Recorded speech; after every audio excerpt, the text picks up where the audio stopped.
Sir आपने राजनीति में बहुत कम उम्र में कदम रखा आपने, तो राजनीति में आने का उद्देश्य क्या था? राजनीति में समाज सेवा के लिए आता है लोग, हम समाज सेवा करने के लिए आए हैं। क्षेत्र के विकास समुचित रूप से हो सके इस कारण से हम आए हैं। एमएलए बनने के पहले आपके लिए बहुत प्रतीक्षित कार्य क्या था जिसे आप पूरा करना चाहते थे कि एमएलए हम बन जाएंगे, तुम्हारे क्षेत्र में ये समस्या है, इसको मैं पहले दूर करूँगा? नहीं, हमारे क्षेत्र में बहुत सारी समस्याएं थी, जिसमें बिजली प्रमुख समस्या था वहाँ का। जब विधायक बने थे तो वहाँ बिजली की काफ़ी समस्या थी, सड़क नहीं थे, बया नदी वहाँ पर एक है, उसमें पुल नहीं था, तो बिजली की समस्या को हमने काफ़ी हद तक दूर किया है और सड़कों का जाल बिछा है। बया नदी पर कई बड़े बड़े पुल का निर्माण या तो हो चुका है या हो रहा है, तो ये सब प्रमुख समस्याएं थी वहाँ पे। उस पर हम लोग अभी काम कर रहे हैं, कुछ दूर हुआ है, कुछ होना बाकी है। चुनाव के समय में लोग जाते हैं, जनता के बीच में तरह तरह के वादा करते हैं, तो आपने भी तो जनता के साथ वादा किया होगा, उसमें प्रमुख बात आपने क्या किया? नहीं, हमने कहा था कि महुआ को हम नगर का दर्जा दिलाएंगे, नगर पंचायत का दर्जा दिलाएंगे। हमने नगर पंचायत का दर्जा दिलवाई। बिजली एक समस्या थी, उसको हम दूर करवाएंगे। सलाह ग्रिड से महुआ को बिजली में जोड़ करके आज देखेंगे वहाँ पे 18-20 घंटा बिजली रहता है, तो बिजली की समस्या दूर करवाया। महुआ के ग्रामीण इलाके में सड़क का नेटवर्क नहीं था, हमने सड़कों का जाल बिछवाया। तकरीबन 200 किलोमीटर सड़क बन गए हैं या बनने के प्रक्रिया में है, जिसमें तकरीबन 100 किलोमीटर से ऊपर सड़क बन गए हैं। 80-90 किलोमीटर के तकरीबन टेंडर प्रक्रिया में है और बनना ही है, वो 2-4-6 महीना में उसको बनना है। अभी भी अब आपका विधानसभा का जो सत्र है पूरा होने जा रहा है और फिर विधानसभा के चुनाव होंगे, तो बहुत सारे कार्य इस कार्यकाल में भी बाकी रह गए होंगे, तो उसमें पहले प्राथमिकता किस काम को देंगे? देखिए, देश की आज़ादी के 69 वर्षों में 4 वर्ष में जो हम काम किए हैं वो ऐतिहासिक काम हुआ है, तो जो बचा हुआ काम है उसको हम प्रयास करेंगे कि जो अगला सत्र अगर मौका मिलता है, जो अगले 5 साल का वक्त है, वो अगर मौका मिलता है तो उसको और बखूबी करेंगे और उसको पूरा करने का प्रयास करेंगे। जो पिछले विधानसभा चुनाव आपने जो लड़ा था, तो आपके साथ भाजपा थे, एनडीए को मैंडेट मिला था, ईश्वर आप अलग हैं, भाजपा अलग हैं, तो क्या परिस्थिति बन रही है आपके क्षेत्र में? कैसे आप फिर एमएलए बन पाएंगे? नहीं, वो तो एमएलए बनाना तो जनता का काम होता है। वहाँ की जनता से हम राय मशविरा करेंगे और वहाँ के लोगों का जो सजेशन होगा, जो सलाह होगा, उसको हम मानेंगे। बिहार में जो वर्तमान जो राजनीतिक जो परिदृश्य है बहुत उथल पुथल हो गया। बीच में नीतीश कुमार ने मांझी को मुख्यमंत्री बनाया, पुनः उन्होंने मांझी को हटा दिया, तो ये पूरा प्रकरण क्या था? ये मांझी प्रकरण बहुत चर्चा में रहा। नहीं, वो तो नीतीश कुमार जी का व्यक्तिगत स्वार्थ है और नीतीश जी ऐसे व्यक्ति हैं जो सत्ता के बिना नहीं रह सकते।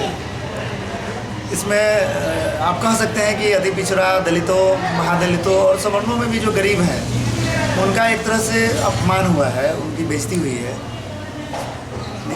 नीतीश जी ने कहा था कि नया जनादेश आएगा, नया मजदूरी मिलेगा तो हम फिर से मुख्यमंत्री बनने लायक होंगे तो बनेंगे, तो नया जनादेश नहीं आया है। उनको एक ये तो अपमान है, गरीबों का अपमान कह लीजिए, ये महादलित का नहीं, गरीबों का अपमान कह लीजिए, ये अपमान हुआ है। ये निजी स्वार्थ में दुर्भाग्यपूर्ण ढंग से किए गए फैसले हैं। तो क्या ऐसा माना जाए कि नीतीश कुमार ने जिस तरह मांझी को भी इस्तेमाल किया? नहीं, नीतीश कुमार महादलित के एक व्यक्ति को बना करके नायक बनने चले थे। उनकी मंशा महानायक बनने की थी, लेकिन वो महाखलनायक हो गए। पूरी बिहार की जनता और देश के सामने में उनका असली चेहरा जो है उजागर हो गया। कहीं ऐसा तो नहीं था कि मांझी को मुख्यमंत्री बना दिए तो एक खास वर्ग का वोट बैंक मेरे साथ होगा? नहीं, वो देखिए, वो गरीब का वोट तो उनको मिलता ही था। उनका तो बेस वोट बैंक महादलित और अति पिछड़ा, वेस्ट बनिया और सवर्ण कास्ट में भी लोग उनको देते थे। जन समर्थन तो उनको एनडीए के नाम पर मिला, लेकिन उन्होंने बिहार के 11 करोड़ जनता को छलने का काम किया, धोखा दिया, ठगने का काम किया, क्योंकि उनको मैंडेट सुशासन के नाम पर मिला था, कुशासन के नाम पर नहीं। नीतीश जी का कथनी करनी में बहुत अंतर है। वो कहते थे कि मर जाएंगे, मिट जाएंगे, लेकिन सिद्धांत से समझौता नहीं करेंगे। लेकिन जब सत्ता बचाने की बारी आई, मुख्यमंत्री बने रहने के लिए उन्होंने अपने धूल विरोधी जिनकी राजनीतिक बुनियाद भ्रष्टाचार के खिलाफ था, लालू जी के खिलाफ था, उनसे हाथ मिला दिया। ये तो बिहार की जनता और पूरा देश की जनता देख रही है। अभी वर्तमान में बिहार में महाजर्जर की चर्चा, महामर्जर की चर्चा आ रही है सामने कि नीतीश, लालू, मुलायम सब एक हो जाएंगे। कुछ नहीं देखिए, जनता, इससे तो नीतीश मजबूत होंगे ही। नहीं, लोकतंत्र में जनता मालिक होती है। अगर नेता के मिल जाने से जनता मिलेगी, मन मिलेगा, ऐसा मुझे नहीं लगता है। और ख़ास करके लालू जी का जो निर्णय है, इसमें नीतीश कुमार जी को मुख्यमंत्री के रूप में मान रहे हैं और नीतीश कुमार के लोग जो सर्वमान्य नेता के रूप में नीतीश कुमार को घोषित कर रहे हैं, तो यादव का जो मेन वोट हुआ करता था लालू जी का, तो इससे यादव अपने आप को प्रताड़ित महसूस कर रहा है, ठगा हुआ महसूस कर रहा है। और नीतीश कुमार यादवों पर अत्याचार के प्रतीक है। उन्होंने 8 साल तक लगातार यादव को टॉर्चर किया, अपमानित किया, उनके पदाधिकारियों को सेंटिंग पोस्टिंग में रखा, वेटिंग में रखा। और नीतीश कुमार यादव का कोई बच्चा अगर बीड़ी का पत्ता से अगर बीड़ी पत्ता का काम करता था, उसको भी माओवादी घोषित करने का काम किया। 35,000 लोग इनके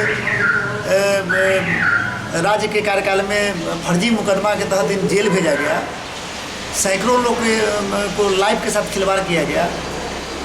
तो यादव कम्युनिटी जो है नीतीश कुमार को खलनायक के रूप में जानता है और खलनायक है भी।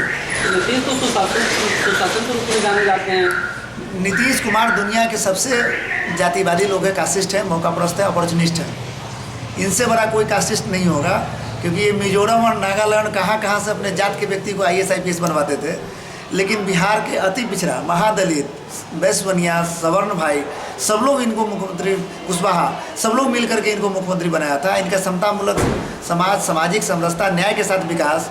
क्या एक जात से समाज का विकास होगा क्या? सामाजिक समरसता बनेगी क्या? न्याय के साथ विकास होगा क्या? इनका ढोंग और चाल चेहरा चरित्र लोगों के सामने उजागर हो गया। ये दुनिया के सबसे कास्टिस्ट व्यक्ति हैं। तो जदयू के लोग ही कहते थे कि सुशासन कायम हो गया, जनता राज का खात्मा हो गया। नीतीश जी का नारा है, सुशासन का मतलब नहीं होता है कि एक जात का राज हो जाए। तो ऐसा मानते हैं कि एक जात का राज आ गया बिहार में? श्वेत पत्र जारी कर लीजिए, पता चल जाएगा। नीतीश जी को हिम्मत है तो श्वेत पत्र जारी कर ले। जब तक वो बिहार के मुख्यमंत्री थे, श्वेत पत्र जारी करेंगे तो सब रिटर्न में है ना, पता चल जाएगा। तो क्या लगता है इस बार नीतीश नहीं होंगे बिहार के मुख्यमंत्री? यानी जनता तय करेगी ना कि मुख्यमंत्री कौन होंगे। ये तो जनता तय करेगी, तो चुनाव के बाद पता चलेगा कि कौन होंगे। तो आप बिहार की जनता से क्या अपील करना चाहेंगे? संदेश बिहार की जनता ऐसे व्यक्ति को मुख्यमंत्री बनाए, ऐसे पार्टी को समर्थन दे जो जनता को धोखा देने का काम न करे। नीतीश कुमार जी धोखेबाज हैं।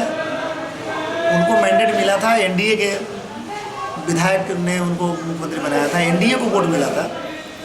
लेकिन जिसके खिलाफ नीतीश जी जीते, उनसे जाकर के मिल गए, हाथ मिला लिए। जनता की भावना के साथ खिलवाड़ था, इसलिए ऐसे धोखेबाज को कम से कम न जीता है। हम जनता से ही अपील करेंगे। बहुत बहुत धन्यवाद समय देने के लिए। सर, होली की है।